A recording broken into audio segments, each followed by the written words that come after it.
ضلع ملیٹ تھانہ بن قاسم کی پولیس بڑی کارروائی، کوئلہ کی چوری میں ملوث ایک ملزم کو گرفتار کر کے 31 ٹن سے زائد کوئلہ برآمد کر لیا۔ اس حوالے سے مزید تفصیلات دیکھتے ہیں ہمارے چیف رپورٹر کراچی جاوید محمود ارائیں کی اس رپورٹ میں۔ جی بالکل، ایس ایس پی ضلع ملیٹ ڈاکٹر عبدالخالق کی خصوصی ہدایت پر ایس ایچ او بن قاسم، سب انسپکٹر فیصل رفیق پولیس پارٹی کے ہمراہ خفیہ اطلاع پر کارروائی کرتے ہوئے کوئلہ چوری کرنے والے گروہ کے اہم ملزم کو گرفتار کر لیا۔ گرفتار ملزم کی شناخت علی مراد کے نام سے ہوئی۔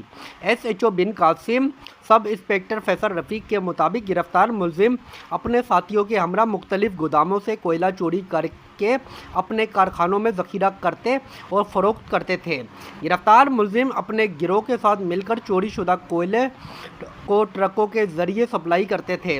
گرفتار ملزم کے قبضے سے 31 ٹن سے زائد چوری شدہ کوئلے کو پولیس تحویل میں لے لیا ہے۔ گرفتار ملزم کے خلاف ضابطے کے تحت قانونی کارروائی عمل میں لائی جا رہی ہے، جبکہ اس کے دیگر ساتھیوں کی گرفتاری کے لیے چھاپے مارے جا رہے ہیں۔